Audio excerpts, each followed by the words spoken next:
I would challenge you to challenge big philanthropy, to make gap closing investments. Our job is to make sure that if true equity and representation and inclusion are going to be a part of what we stand for, that they not just be simple statements, but they be hallmarks. Giving is relative to capacity. So what might be $1,000 for one person, maybe $100 is just as significant proportionate to their capacity. I truly believe that we have a purpose here on earth, and once we start to discover that from a place of giving, I really think that we find our calling. And for me, that's what the Cleveland Foundation is about.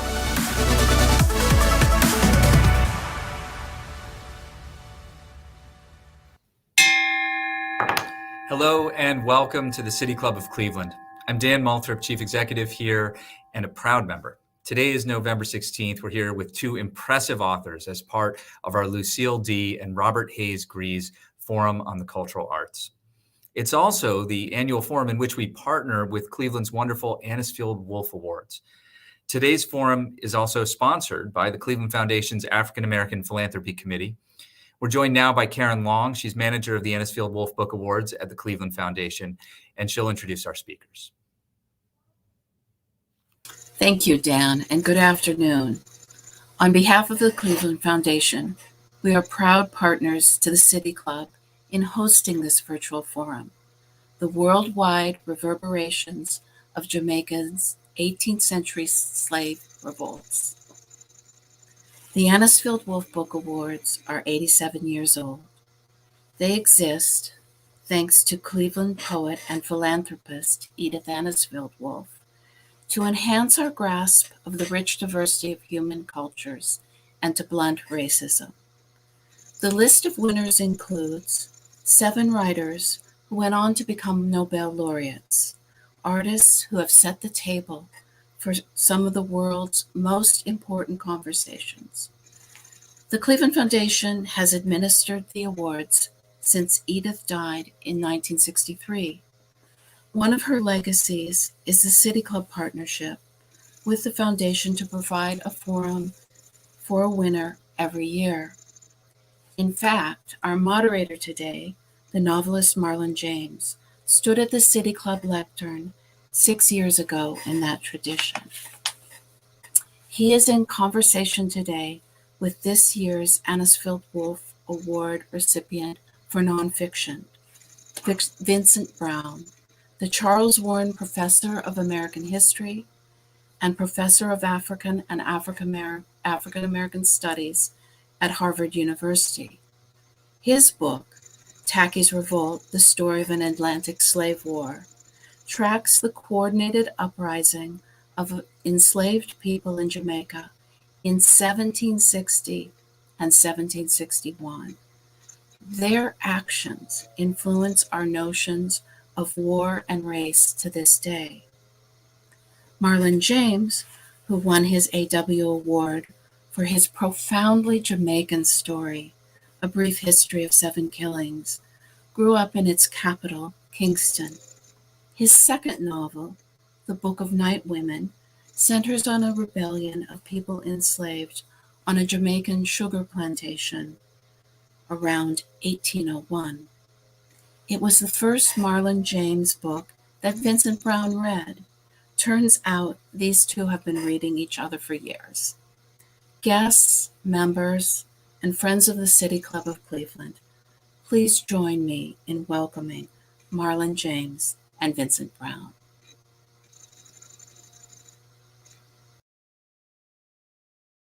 It's not every day I get to say hello, Cleveland. Okay, that went dead with everybody. But hello, Marlon from Cambridge, and thank you so much, Karen, for that wonderful introduction. Yeah, thanks to be with you. Thanks again, Karen, and it's so great to be here with you, Vincent. I tried to think of all sorts of ways to jump into this, and the first thing I thought of, not beyond us, being a Jamaican, I remember growing up and hearing songs about Tacky's Revolt. And I can't remember what the folk song was, but we always heard about it, and it's something we grew up knowing about. But it's the thing that struck me, even from just reading the prologue, and certainly in a way reading the prologue and then circling back to the end of it, that and this almost sounds like a weird thing to say, but there's a certain kind of, let's use the word dignity in the word war. That's not in, say, uprising or revolt or insurrection, and it like in a lot of ways, the word like uprising in a strange way kind of reduces what was happening, whereas war brings it up to a different level. Yeah. Is it important how we see that? I think it's kind of vital. I mean, the first thing you have to understand is I grew up in San Diego, California, in the late Cold War period, right, when the United States was essentially always at war, and San Diego is a big military garrison. I had a lot of friends who joined the Marines or the Navy, and so they were kind of actively involved in this. So just being in a state at war is something that I grew up with. But to go directly to your point, we tend to think of war as a more dignified endeavor with a larger scope than something like a rebellion or an insurrection or an uprising or even a riot, which is often the way Black uprisings are characterized. And so I do think that I was trying to attach what happened in Jamaica in 1760 and 61, but even before that and after that, the uprisings that we see there, with I think the more kind of dignified approach to warfare, the more respectful approach that we take when we think about warfare.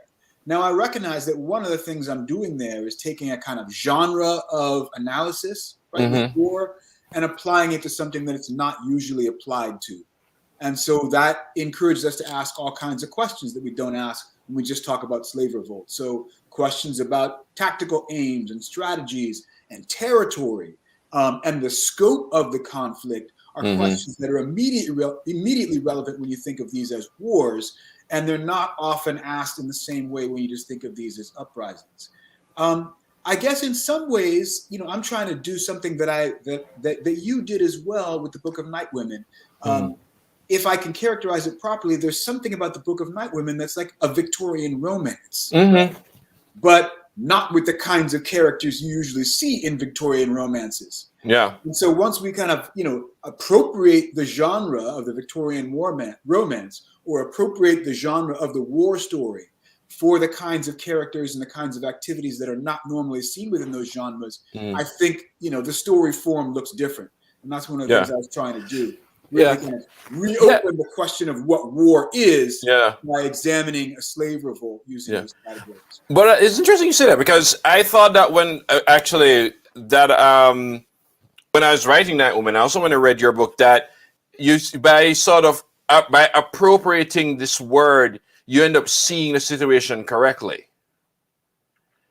You see things that you wouldn't otherwise see. And so one of the things that has kind of been excluded from the study of slave revolts is how a lot of these people involved in slave revolts were involved in military campaigns all over the Atlantic world, including military campaigns in Africa.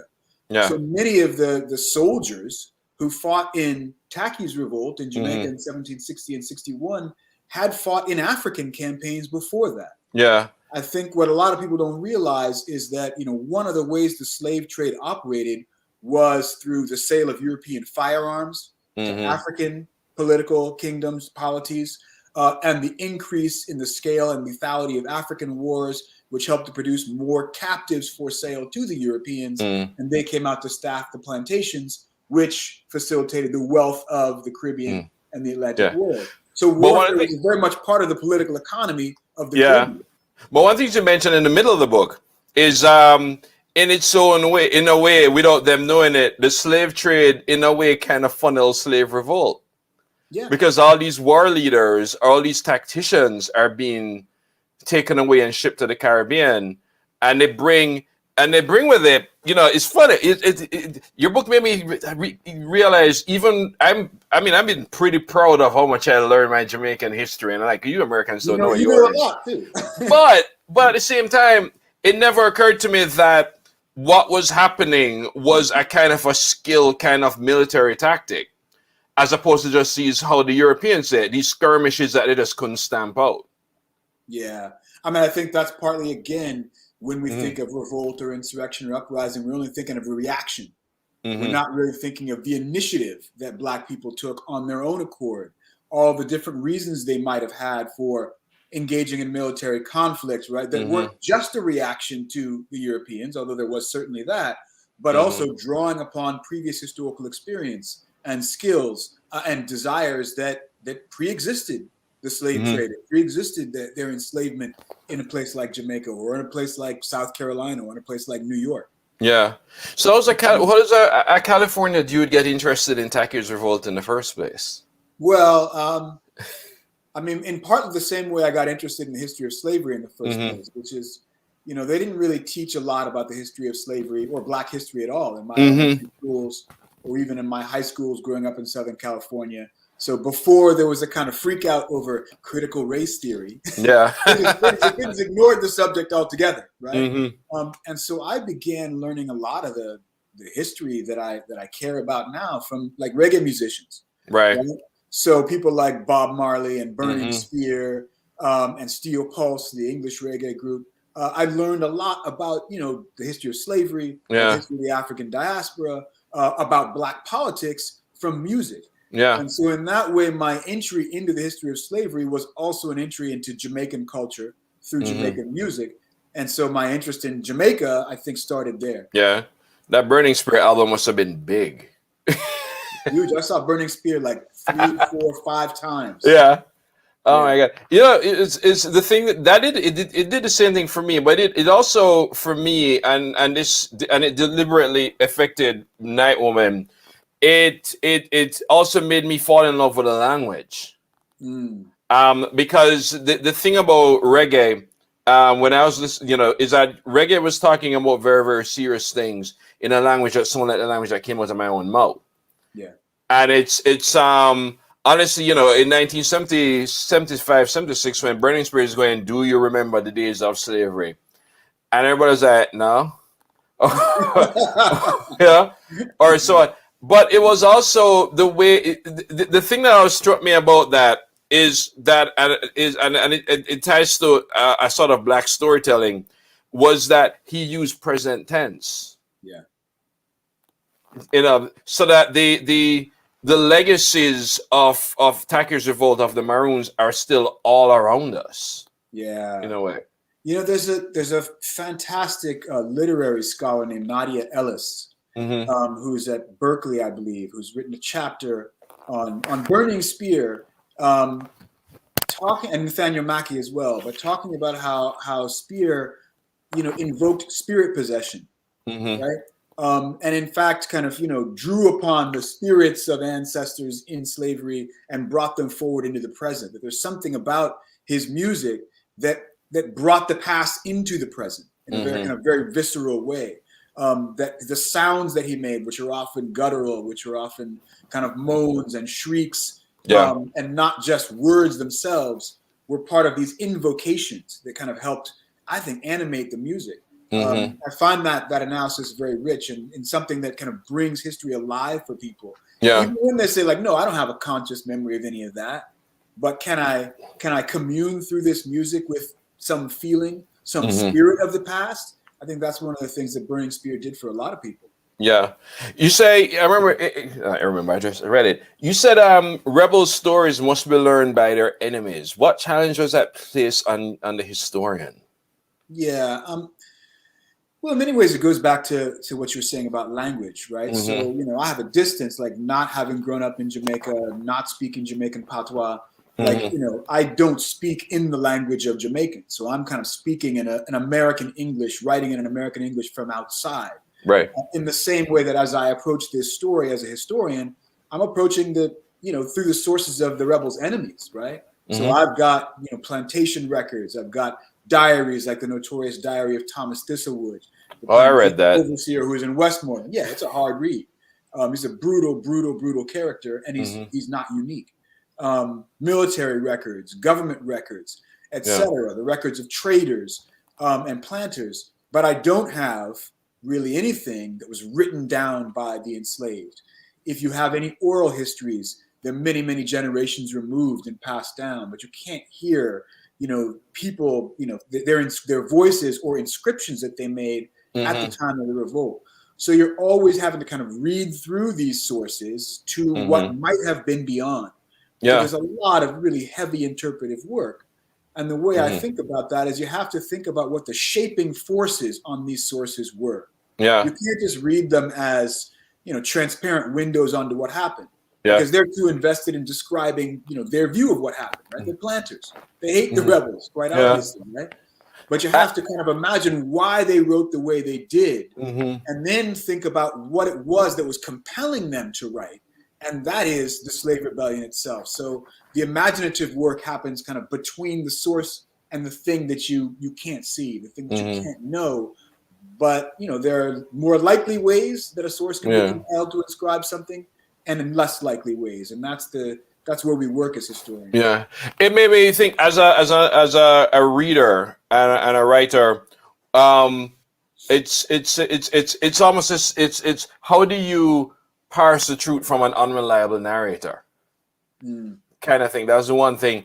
And I mean, I remember going through, grappling with Thomas Thistle's diary as well. That's why I literally have a character punch him in the face in my novel, because somebody is a dick, son of a bitch.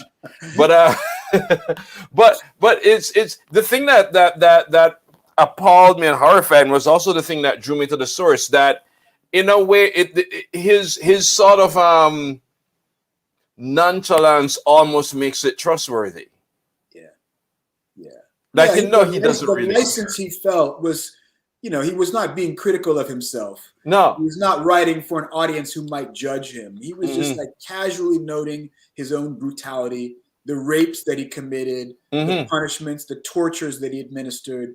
He wasn't ashamed of them at all. He wasn't trying to justify himself at all. And so you're right. I mean, I think you can read those as facts on the ground in that way. Yeah, it's just like I was saying, I said somebody else, I actually trust the testimony of a psychopath because they have nothing invested in lying to you. It's interesting. When I was reading this, and I think once a reviewer commented on it, and it made me think about it. But again, one of the things that this book had me doing is rethinking certain things that, in a way, Tacky's Revolt and the what happened before and what after constitute almost the very first forever war. Yeah. So that's definitely, I mean, look, like I said, coming from the United States in the late 20th and early 21st century, I was born in 1967 at the height of the Vietnam War. And, in my 50 plus years of living, I can't name you a 5-year period where the U.S. military hasn't been abroad in the world somewhere, engaged in conflict with somebody. So I consider that, more than a half century of continuous warfare. So in fact, I'm primed to see that kind of thing. When you go and you look at 18th century Jamaica or the 18th century Atlantic world more generally, and you see these European wars, which are constant, the wars between Britain and France and Spain and Britain and the Netherlands and all of these European powers. And then you see the wars between the African polities that I mentioned that are producing these enslaved captives for sale. And then you see these slave revolts. It all looks connected. It all looks like a kind of, continuous state of endemic warfare, which doesn't have clean beginnings and endings. Right. And therefore, it looks much more like the kind of warfare that we're growing accustomed to, where you don't just have a 4-year period marked off with a proper name, right? Yeah, and a big battlefield and all of that. Stretches and bleeds out and doesn't have clean battle lines and doesn't have distinctions between civilians and non-combatants. Can start in one place and end in another place on the other side of the world. That's the kind of warfare I think these slave wars represent. And it turns out it's the kind of warfare that I think we've become, we've grown more accustomed to.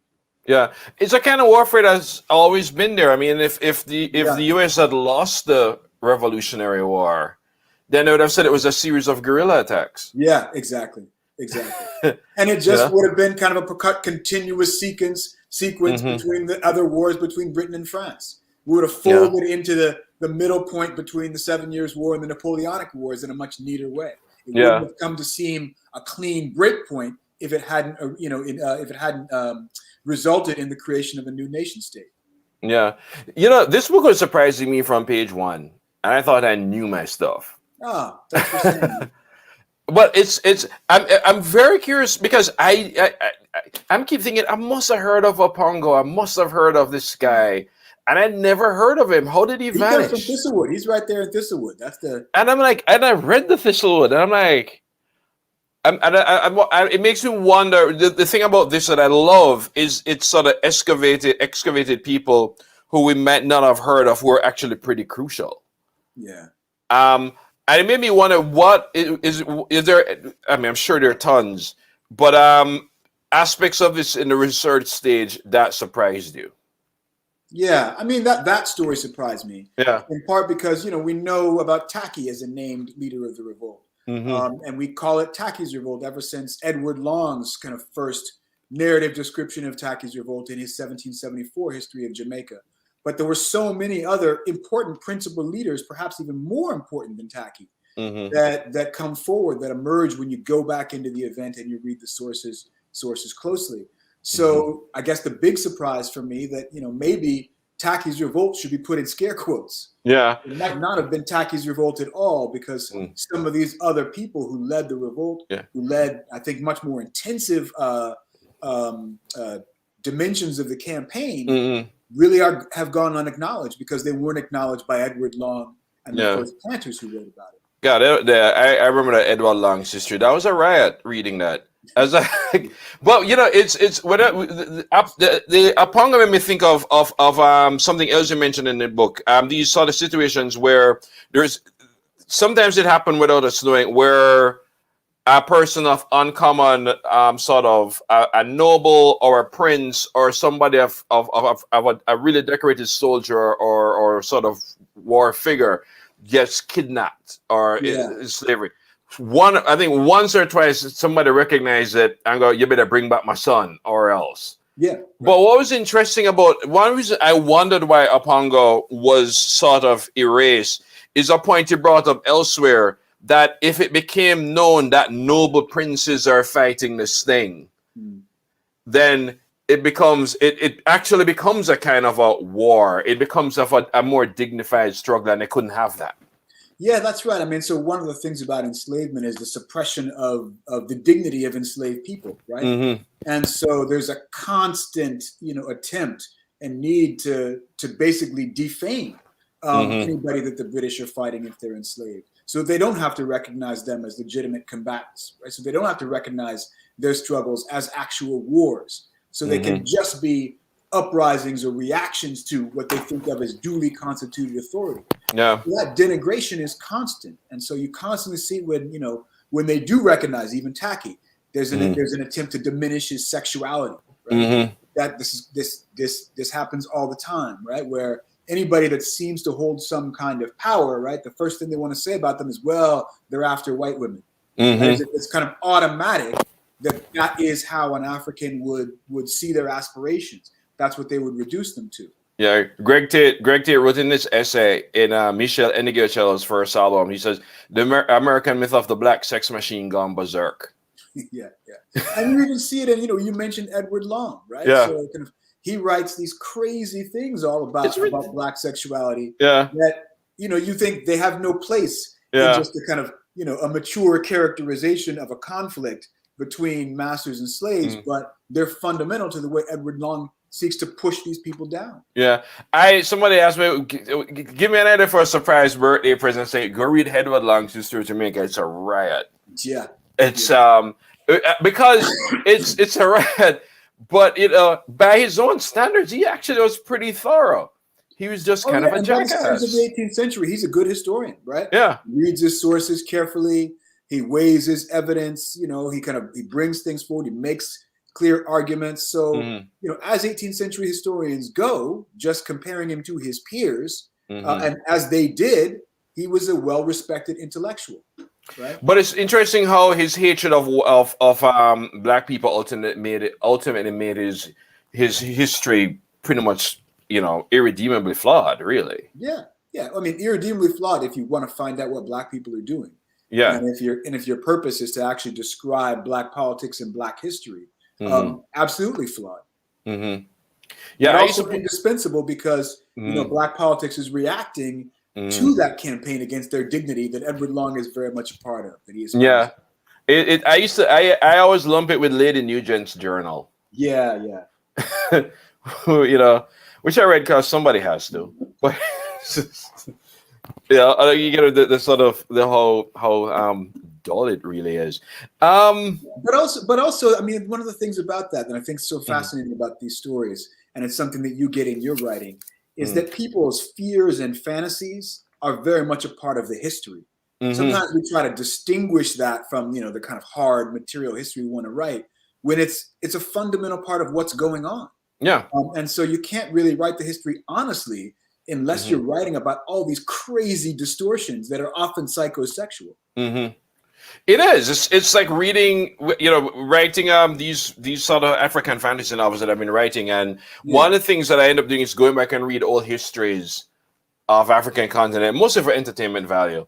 Because because it's like watching Tarzan movies or whatever. I know it's absolutely thoroughly ridiculous, but it's ridiculous. But it's almost book after book is just this sort of parade of people's fears and desires that they then act on. Yeah. As opposed to actually observing anything. Yeah, it's a fundamental part of the story, which is why kind of when you get back to observing these sources and trying to watch how things unfold over time at the time by stacking these sources up, you see a lot of surprising things. Yeah. One of the other things that may not surprise you, but surprised me was that we have this list of the first 25 people captured in Tacky's Revolt. On the north side of the island in the parish of St. Mary, there were 25 people that were captured of the uprising and put aboard a ship. And anytime somebody comes on board a Royal Navy warship, they gotta put them on the muster. And so you get these 25 names, and 10 of those names are identifiably women's names. So 40% of these first rebels captured are women. Yeah. And that's about their percentage of the population in the parish of St. Mary, right? So, women are represented in this revolt proportionate to their numbers in the population. Yeah. And historians of warfare and historians of slave revolt, aside from a few like Thavolia Glymph and Aisha Finch, have not really considered women's participation in slave revolts as carefully as they should. When, certainly here they are right at the very beginning of this campaign. Yeah. Why do you think that erasure upon erasure happens? I mean, I think it's because people see through the categories that they already have, right? So they have these kind of, frameworks. And it's hard to see things that fall outside the framework. You select, right? You're selective even in your vision. And if you think of something as a war, you already think that that's gendered in a certain way. That's a masculine activity, and so the women must be doing something else. And so you just fail to see them. Yeah, they're Florence Nightingale-ing out the place. Yeah, right. Yeah, it's when I read your book, it's funny because I read your book from it was one of my pandemic books. But I also I also read it around the same time I was reading Julia Scott's the book Come on Win. Oh yeah, he was one of my teachers. Oh yeah, oh my God! The first time I read Come on Win, I think I read it as a printout. Hey, so that was one of the most famous dissertations that were written in the field of African Diaspora Studies or Atlantic Slavery Studies. Literally, that was a dissertation from 1986. Yeah. There were only a few copies of it around, and we used to pass it around like an underground mixtape. I still don't know how I got it. Just like, have you read this thing? You got to listen. You got to read this thing. I can't remember how I got it, but I was reading Come on Win, and I was reading Fistful of Shells. Oh yeah. Toby Green's book. And the thing I thought about with these books is not to lump them together, but the thing I did notice is an approach to history that is actually expanding it in a way, including your book. That I couldn't get over how just the sense of even the physical sense reading it of my world being expanded. It's being expanded, and I think because even words like war. And so on. That even as coming from a country where we learn to celebrate Tacky's Revolt, we celebrate it, but we reduce it. As opposed to seeing it as part of a continuum, as seeing it as part of a forever war, as seeing it as these are skilled tacticians launching a kind of warfare. That's actually how we fight war. Look, man, I think going back to this question of the frameworks in which we are prepared to see things, it's part of the long history of the diminishment of Black people, frankly, which is that, we can imagine like the enslaved revolting against the planter or just against the whites or just on a plantation or just in a colony. But to imagine them with a geopolitical frame of reference, that has been very hard to do. Yeah. To imagine them as having kind of political aims and desires that aren't simply reducible to a reflection or a reaction to what white people are aiming to do, that's been hard to do. Yeah. You have to first ask that question. So using words like war, thinking of people's activities as stretching across continents and on an Atlantic canvas already is a way of allowing us to see things that were clearly happening, right? Yeah. And it's hard when you start with, okay, here is a slave. They are socially dead, kind of in a lot of theory, and therefore, kind of all we can understand is the things that limit their world. Right. We can't understand the world that they would want to create, or even the worlds that they have come from. And that everything that they're doing is reaction, as opposed to action or strategy or planning. Black politics seriously, right? And it's not always going to be a story of great virtue, but it's going to be a story you have to take seriously as a story of initiative and not just a story of reaction, as I've been saying. All right. I knew this was going to happen, that I was going to forget that we have to ask questions. So if you have questions for either of us, you can text 330-541-5794. That's 330-541-5794. You can also tweet them at City Club, at the City Club, City Club bracket at the City Club, and we'll try to work them in. And so I have a question for you while we're waiting to gather them up, which is, when you read history, I know you sometimes read it for entertainment, especially those old histories. But like, where do you see as the limits of what historians can do that really kind of provide you an opportunity to do something else, to do something more imaginative than we have access to because of our genre rules or our limitations as professional historians? I mean, to me, it's not even so much a limit as where's the jump off point. Yeah, and I think for me, it's how do some of the things I know that happen in history affect people on a day-to-day level? Yeah. Or on a I'm like, how does this thing affect her Wednesday? Yeah. Or how they view women. Like one of my favorite things to write in Book of Nightwind was actually when the white woman Isabel says, "Have you heard what Edward Long has written about us?"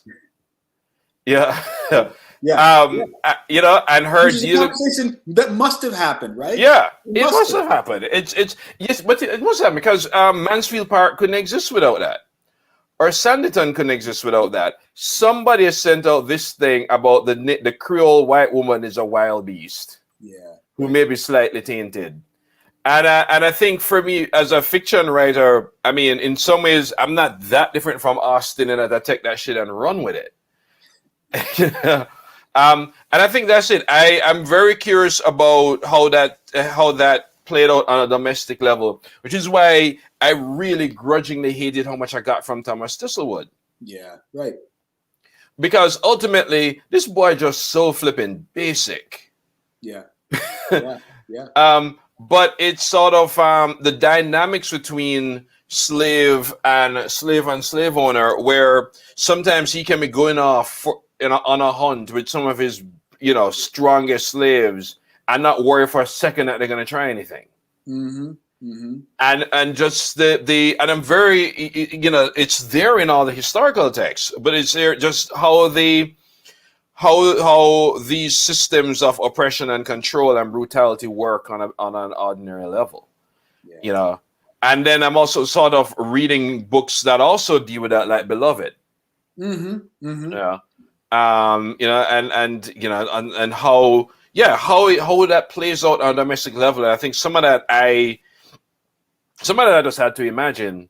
Some of that, I mean, the sources earlier that I didn't get to. I mean, God bless the Elsa Goveas and Roy Augiers. Yeah. and those guys. It's funny. I still visit more history departments than English departments. Is that right? Yeah. Interesting. Huh. So it's very important. In fact, I never consider myself a historical novelist, but that's how those things came about. All right, we got a question. Yeah, we got a question. This one says, in both of your books, enslaved drivers seem like key characters, but they're portrayed in very different ways. In Tacky's Revolt, for example, before Oponga was a rebel leader, he was a driver. In Night Woman, drivers were identified by the women who rebelled as enemies, as defenders of the plantation regime who stood in the way for a successful rebellion. Could you both speak a bit about the role of enslaved drivers in Jamaican slave society? Yeah. I'll start, but I think that the answer is that they're both, right? So they are there as representatives of planter authority, helping to keep the plantation working. They are privileged in that regard over and above other slaves, and some of those privileges, include access to women, unfettered access to women. So they would be seen, I think, as enemies of a lot of the women on plantations. At the same time, that authority that they wield gives them a certain capacity as organizers. And so you do find across, plantation slavery in various countries, drivers often being involved in organizing slave rebellions. Right? Because they are used to wielding coercive authority. They have connections, right? And so they can lead rebellions for that reason. Yeah, it's both. And the question is under what circumstances does a driver go from being merely representative of plantation authority to being a rebel? And that is why the predicament of the enslaved becomes so key to look at. Moment by moment, what's happening that's shaping their vision of what their own possibilities are. Yeah, I think for me also for Night Woman, I think it is complicated. Even though in a lot of ways the overseers are the flattest characters in my book, and kind of deliberately so because of just how we grew up and heard about overseer and so on. But but also we grew up hearing stuff about the house Negro. And that's why it was very important for me that this was a book about house slaves, because we also have this idea of house slaves being complicit. Yeah, we get that through Malcolm X as well, right? Yeah. House slave versus field Negro. Yeah. I was like, but in these houses, if the soup was too salty, somebody got whipped. It's in both in the thing that they have in common, the way I was treating house slaves and the way we're writing about an overseer, is that even the idea of their one thing is still reductive. And it's just not like that. So there's a third question. It says, when you said forever war, I thought of the continuing struggle against police murder and white supremacy. Maybe I was only thinking narrowly about struggle as opposed to real military uprisings. Maybe you could comment on that. Yeah. Well, I think one of the things I'm trying to do is confuse the easy distinction between the kind of violence that you're talking about and the kind of violence we associated with large-scale geopolitical wars. So when you look at the slave revolt, right, it's policed by individual planters, by the militia that's composed of individual planters, and then by the British Army and the Royal Navy and the Marines and the allies that the government has made of the Maroons after the treaties that they signed. Right? So I can't draw for you a clear distinction between a military campaign and police violence or individual racial violence in this kind of situation, because I don't think that kind of distinction really helps us understand what's going on, frankly. It helps us not to see the kind of connections that I think are really important. So I actually end the book with someone who is kind of walking along a muddy road in a carriage. Montezuma. Drives by him and they splash him with mud. It's 1792. The Haitian Revolution is raging nearby and people know it. And he says, he's not having it. And he says, you may drive Negro out of the path now, but pretty soon Negro will turn you out of the path. And so, of course, they freak out and they organize a kind of hasty interrogation, essentially a trial. They find out that there's not really a conspiracy to be discovered. But the distinction between just this refusal to be of the slight of his dignity and the planters understanding that this could be part of a revolutionary war, there's not a distinction. Yeah. Right? In their imagination, it's the same thing. And I suggest that in Montezuma's, it might be too. Yeah. So I think there's a reason for refusing those distinctions. Yeah. My problem with the distinction, with looking at it, with looking at police brutality and so on in that way, is that the thing about war and the term war is that in its own way, it kind of puts people on equal footing. And white supremacy, white supremacy is oppression, it's atrocity. It's you ain't my equal in war. You're basically committing a crime. But it So I think that's an important caveat, and I take the point, and I think it's an important one. But I think again we're more used to asymmetrical warfare now than we were. That warfare is not always between equals. That there's kind of warfare against populations, and populations try to strike back in ways that they can, without presuming that that there's any kind of equality between combatants. I want to get another question. One of the things that struck me, because talking about modern parallels, the modern parallel I was drawing when I read the book is the whole idea of a garrison country. Because I'm like, man, that was the 70s. Yeah, it's right. What you think? Do you think there is a sort of lasting, let's call it damage or damage legacies that those things do on countries like Jamaica? I really do, and I think it's, the fact that we're probably about the same age and we're both kind of children of the late Cold War period. Yeah. Where during the Cold War, the United States and the Soviet Union had lots of garrison countries, right? All of these proxy wars, like the one fought in Jamaica in the 1970s, like the one fought in Afghanistan in the 1980s.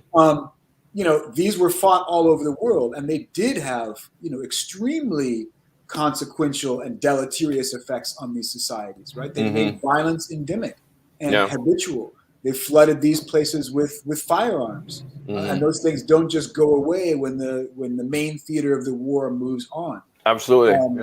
And so, in my book, I think I'm trying to suggest that if you take my premise that slavery itself is a kind of state of war, it helps to explain why the post-slave societies of the Americas are so violent across the board, right? So we tend in the United States to think of police violence mostly as a kind of white on black racial violence. Now, this is limited already even here because our police kill maybe 1,000 people a year, disproportionately black and brown, but not all of them, right? So, 500 of those people may be poor white people that are being killed by the police. It's just more acceptable to kill people here.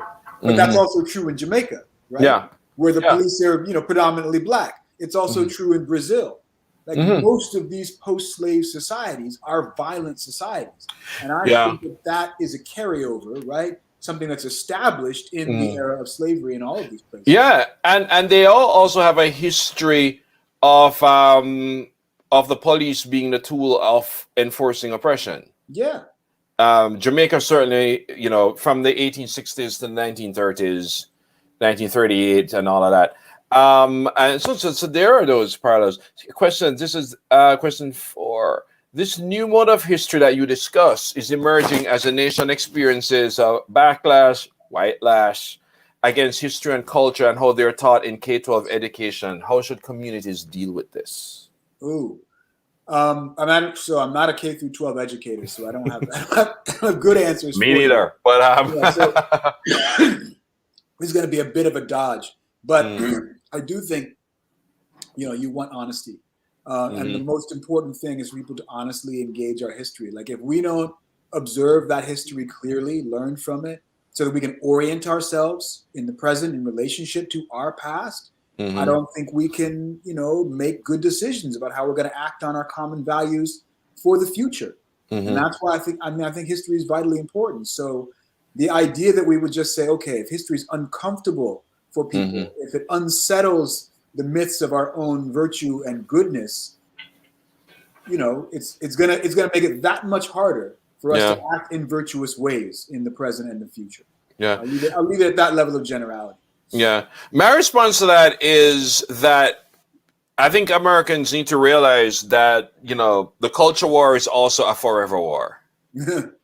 Yeah. It's and the main places these are being fought now is like school and the library. It's and I said, if a librarian gets fired in an obscure county in Texas, you probably will not hear about it. Right. And the critical race theory, which, as far as I know, no high school has ever taught. No, and you see the example they use is, let's get Toni Morrison's books out of schools. Yeah. Right. Yeah. But I do think people maybe the answer after that question is a lot of it goes back to parents and students and so on, that the culture war never ended, and that they have to be as vigilant as the people trying to take the books away. Yeah. Yeah. Right. Are we better off that I didn't learn anything about slavery in school and I instead learned it from music? I doubt it. I mean, I think that school's abdicating their responsibility to teach actual American history. Mm-hmm. Somebody said, if you're teaching people to take pride in things they weren't a part of, then you're gonna have to teach them to take shame in things they weren't a part of too. Fair enough, right? Yeah, I mean, as long as we're going to talk about Thomas Jefferson and George Washington, let's talk about their slaves too. I'm cool with continuing to talk about Thomas Jefferson and George Washington. Yeah, I just want to acknowledge that they were slaveholders. P. Jelly Clark, the sci-fi fantasy author, has this stunning short story about the previous lives of George Washington's false teeth. Yeah. I mean, it's an incredible story. Another question is, a lot of world history taught in America is largely told and centered around European power, influence, and successes. Your book flips this on its head. Do you think there will ever be a time when BIPOC contributions to the creation of the world as we see it today will truly be incorporated? I can't predict the future, but we have to write it. I mean, that's what we're doing here, right? We're basically we're refusing the reduction of Black history to the history of racism. Right? And in my case, I want to write the history of the enslaved, not just the history of slavery. Yeah. And here again, I mean, I think I learned from novelists, historical novelists and others, for whom like the predicament of the individual is where they start, right? With the character and the character's desires. And if you start again with the initiative of these people, you're not just writing about their condition that they're reacting against, you're writing about them. And I think that's where we have to go with Black history too. And we build out from there. Yeah. Not just a contribution, but like the way that Black people make worlds. That to me is fundamental, but you just got to put in the work, right? Yeah. Do you see that as a moving away with history? Because a lot of times, if people could reduce history as a story of famous people. Yeah. That sort of tracking down like a Montezuma. How important is that as we continue to tell these stories? It's always been important to me. Yeah. In part because, look, if part of what we're trying to figure out with history is a process that's unfolding, it's still unfolding, that process wasn't driven only or mostly by those important or famous people, but by those states, right? Those people and those states are reacting to forces, we could say, from below that are just as important as their initiatives. And so I want to understand kind of what those forces are coming from below. And that means looking at the common people and their aspirations of what they're trying to do, and how they're in some ways compelling an Edward Long to write the way that he writes. Yeah. Yeah. For me, for fiction, I just follow what Toni Morrison said. Write the books you want to read. Yeah. Write the stories that you want to be told. A lot of times they aren't told because you haven't written them yet. That's great. Yeah. And you kind of have to do this. Somebody says, I don't know, this question maybe for me or both of us. Can you talk about sister writers Erna Broadbent and Velma Pollard and their literary significance in Jamaica? I leave that to you. I think that the significance of both of those writers is, and I can't say this enough. The way in which they paved the way for language, subject matter as well. Both write about center issues on women and the cycles of strength and violence and so on that they have to live through and so on. But even more than that, they both also liberate language, something that reggae musicians also did. The idea that the voice coming out of your own tongue can speak serious things, and talk about serious and complicated and things that we're deeply ambivalent about. Yeah. How much did the sort of the fiction and the folklore and the songs and all these other sources help you in writing a story, something about Jamaica? I mean, it shapes my intuition, right? And compels certain kinds of questions that may not otherwise be asked. And I think I was going to go back to what fiction does for me as well. Which is when I read, your work, it raises questions for me that then I can go back to the sources with. And it helps me again with the framing to see things that I might have looked past before. Right. And so in that way, kind of works of imagination kind of really help me to see things that are there. And then I can document, right, the answers to questions that are raised by fiction writers, that are raised by musicians, that are raised by folk artists and things like that. So one sees that, the shaping of what we think is important, and the kinds of inquiries we make, the kinds of questions we ask, the way we might want to talk about something, that happens in this other realm. It's not just about what I see from the sources. Like I said, the sources don't tell me transparently what was happening. I got to pose questions of the sources. Those questions come from my life, my experience, the other kinds of, cultural media that I ingest. Right. And that way there's always this kind of feedback loop between, the imaginative culture of literature and the more documentary writing of history. Was that an evolution for you as a historian? I think so. But as I said, I came to this history through another medium. This history through music.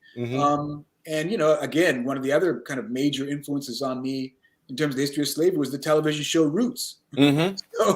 So already kind of I was bringing questions that I brought from popular culture and media to the analysis of history. And as it turns out, as I said, you see different things in the sources when you ask different questions. We have a question. What are the histories that need to be written, the ones you want to read? So I'll tell you, my younger daughter, who's 14 now, she said, why don't you write a happy story next? And I don't know that I can do that, frankly. I don't know if I've got it in me. But I do really appreciate stories of unlikely fellowship and solidarity. People coming together who wouldn't necessarily be thought to come together. People working together for common goals that in really difficult and extreme circumstances. Those kind of stories really appeal to me. Those are my favorite parts of movies, right? When people who should be enemies wind up becoming friends for some reason. And I'm now working on a book on the African diaspora through the era of slavery, all about how people come together to create new expressive forms in dance and in music and in literature and art. And through that, they make common cause, struggle to maintain their dignity, even in slave societies, and create actually peoplehood out of that. So those stories of fellowship and solidarity, I think those are the stories that I want to read, that I'm hoping to write next. It's funny when you said that. I did think about growing up that there was a certain kind of dignity that we used to get through knowing these folk songs. Right. And not sometimes not knowing how far back they went, but knowing that we learning something special here because my grandmother probably used to sing it. Yeah. And so when Marley sings, I remember we used to sit in a government yard in Trenchtown, observing the hypocrites. One could think of a government yard in Trenchtown and merely describe the slum, right? Or you can think about the fellowship that's invoked there. Right? The vision, the critical vision invoked by sitting in that government yard and looking out on the world and having a critique. that's that's powerful, and it's in fact beautiful. Even though one could see it as like, oh wow, look at the desperation of these people, look at their conditions, look at the misery they look in. And Marley was telling us, no, look at our critical perspective on the world. That's fundamental. And also the we part that we're talking about fellowship, that the so on. It's but it's doing two things, which it's empowering voice, but it's also empowering voice to talk about the world right in front of you. Yeah, right. Which is something I know as a writer. It was something the first stuff I used to write, I was still trying to write about England. Yeah. I'm still trying to have two kids lost in Harrods trying to buy a Paddington. But there's that framing issue, right? You already knew England was important, and so if you're going to be a writer, you got to write about England. Otherwise, you're not writing, right? Right. And so the whole thing about that the world outside your window is worth writing about. It's fine. What I found out is I didn't set out to write historical novels, but every time I kept looking behind me. Because it's the thing about this that I like is it's as a Jamaican, I am always sort of curious to the point of obsessive. How did we get here? Right. Yeah. And so on, and not just the oppression, but also the legacies of rebellion and organization, because that type of community activism never died. I mean, Jamaica's independent movement came out of that type of community activism, which they probably learned from. And the question of how we got here helps to address the question of where we're going. Yeah, so when I was reading. The whole framing of this as a new kind of warfare. It made me think of this article I wrote once about Kendrick Lamar's song "Black of the Berry." Oh, I gotta read. I love that song. I gotta read that article. Yeah, but I'm not the only person who went, brother. I was with you until that third verse, because he talks about Zulu versus Xhosa, and he was comparing it to Crips versus Bloods. Yeah, right. I know. I was like, dude, you're talking about the rules of engagement in war. These ain't some gangbangers. Yeah. And so, but it's again, and I sort of came after him about it, about that. Where'd you publish that? I gotta find that. It was in New York Times a few years ago. It was. Okay. I gotta look for. Was it after he won the Pulitzer? No, it was before. Okay. It was still To Pimp a Butterfly. Okay, all right. Era. I'll find that. And I was talking about it, but then I also came to my conclusion was also, but why can't a writer spin a fiction? And so on. This idea that this is completely off topic, that Johnny Cash can shoot a man just to see him die, but he's a poet.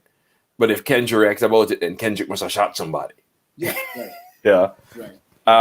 But again, it made me think of this is a bigger the conflicts between, whether it's conflicts between African peoples or conflicts between slaves or African peoples and these British people who are trying to enslave them, is a continuation of conflict. These are, if a prisoner of war is launching a new fight against a captive, change of location doesn't change the terms of engagement. Yeah. And we've got people who may have known each other in West Africa, or they may have fought against each other. I mean, we've got an example of someone who had met with a British governor of a slave trading fort in West Africa, and then he meets him again in Jamaica. Right? So yeah, it's rich how he didn't do anything to help the dude, though. It's like, you know who he is, but yeah, I know. He said he was going to. And whether or not he would have, we don't know. He died, and then this man Wager becomes one of the leaders of this largest slave revolt in the 18th century British Empire. Crap, we're actually out of time. We're almost out of time. We got 1 minute. What didn't I ask you? Okay, there's Dan. Dan is here with his cane. We'll save you.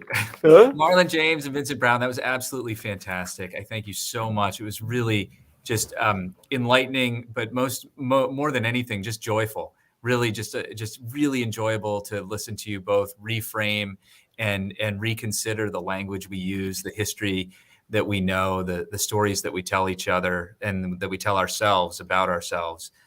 Thank you. It's been wonderful. Well, thank you, Dan, and thanks so much, Marlon. Fantastic conversation. I look forward to our next one. Yeah, thanks, man. Well, let's do it again. We'll plan on doing it again in person next time for sure. Thank you. Yeah, so much. Have we actually met yet? I don't think we've met yet. No, we haven't met in person. Oh. Yes. We'll bring you both to Cleveland to make it happen. Yeah. Marlon James, Vincent Brown, thank you so much. Bye, guys. Bye, everyone. Take care. And thank you for joining us for today's virtual forum featuring the 2021 Anisfield-Wolf Book Award winner in nonfiction, Vincent Brown. He's the Charles Warren Professor of American History and Professor of African and African American Studies at Harvard University. Our forum today was moderated by Marlon James. He is the 2015 Anisfield-Wolf Book Award winner and author of A Brief History of Seven Killings, among other novels. This forum is sponsored by the Cleveland Foundation's African American Philanthropy Committee, and it's also the Lucille D. and Robert Hayes Grease Forum on Cultural Arts. Lucille and Robert Grease were lifelong Clevelanders dedicated to the welfare and enhancement of the philanthropic institutions of their city, and they contributed to hundreds in the fields of health, education, and the cultural arts. Special thanks to Sally and Bob Grease and Ellen Grease Cole. We're so grateful for your passion and your longtime support of the City Club. Our forum today is also part of our Authors in Conversation series, which is sponsored by the John P. Murphy Foundation and Cuyahoga Arts and Culture. We're grateful to all of our sponsors for their support. Special thanks as well to our community partners, the Anisfield-Wolf Book Awards, the Maltz Museum of Jewish Heritage, and our community media partner, the Northeast Ohio Solutions Journalism Collaborative. All of City Club's virtual forums are presented for free thanks to generous support from Bank of America, PNC, and the Northeast Ohio Regional Sewer District. You can join them in supporting City Club's mission by making a contribution online, becoming a member, or simply texting the word donate to 216-616-CLUB. That's 216-616-2582, and follow a few quick steps to make your donation. Be sure to join us this Friday, November 19th, for the final forum in our criminal justice series of the year. We will be hearing about the construction of the Cuyahoga County Justice Center, a construction project that is much more than just a new building. We'll be joined by Karen Chin. She was part of the group of national consultants who assisted Cuyahoga County leadership in the first phase of the work. Rachel DeSell of the Cleveland Documenters will be moderating that conversation. And there are still a few tickets available. You can purchase them and learn more about our upcoming forums at cityclub.org. Thanks so much for joining us today. I'm Dan Moulthrop. This forum is now adjourned.